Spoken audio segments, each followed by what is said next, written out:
There is a reason your life has a strange pattern. You get excited. You begin. You care a lot. And then, somewhere before the finish line, something in you quietly backs away. Not always with drama, not always with a big excuse. Sometimes it just goes still. And that is the weird part. The problem is not always that you cannot do the work. The problem is that your mind hates what finishing does to a dream. Starting keeps it alive. Finishing makes it measurable. And once something can be measured, it can also be disappointing. So the real question is not why you start things. The real question is, what part of you gets scared the moment your dream stops being private? A dream is powerful when it is still foggy. In the fog, it can become anything. In the fog, you can still imagine the applause, the results, the new life, the changed face in the mirror. That is why the beginning feels almost electric. But here is the twist. The fog is also what makes the dream addictive. Because when the outcome is unclear, your mind gets to keep all of its options open. It can keep saying, "This could be the one." And that sentence feels better than proof, better than work, better than boredom. So a lot of people are not chasing success at all. They are chasing the feeling of endless possibility. The project is not just a project.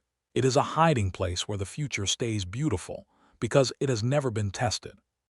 Every unfinished goal also becomes a deal with yourself.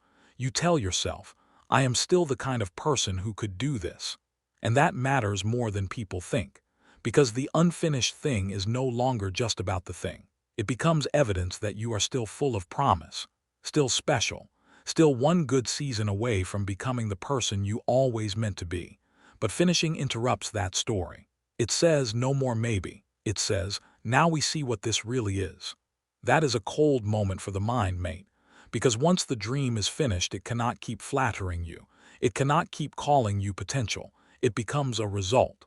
And a result is honest in a way the imagination never is, and this is where most people get it wrong. They think the reason they stop is because they lost motivation. But sometimes the real reason is far more uncomfortable. Finishing forces you to meet the truth about your own effort. It forces you to learn whether you were building something real or just building a feeling. That is why the final stretch feels so heavy. Not because it is the hardest part physically, because it is the part where excuses stop sounding cute.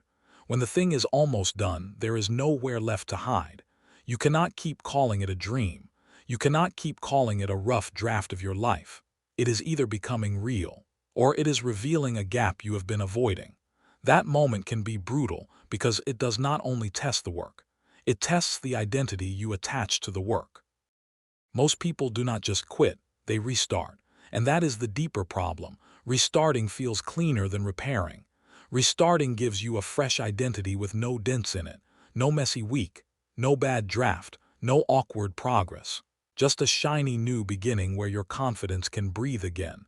But every restart comes with a quiet cost. You begin collecting unfinished versions of yourself.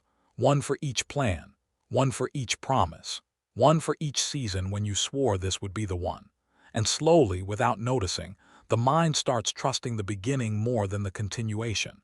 It begins to believe that new is safer than real, that fresh is safer than finished, that the next version of you will somehow be easier to live inside than this one. So here is the truth your mind usually tries to dodge. You are not always scared of failure. Sometimes you are scared of certainty, because certainty closes doors. It tells you what something really was. It tells you what you really did.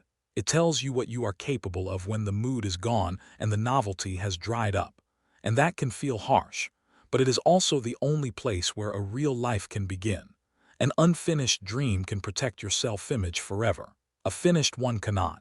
A finished one either becomes proof, or it becomes a lesson. And that is why finishing feels so strange. It does not just complete the work.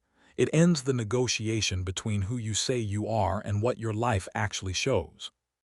Maybe that is why your mind keeps reaching for another start, not because it loves starting, but because starting lets you stay untested a little longer, let you stay almost there, let you stay full of potential without ever paying the price of being real. But the life you actually want is not hiding in the next beginning. It is waiting on the other side of one hard decision. Stop protecting the version of you that only exists in your head, and become the one that exists in the world.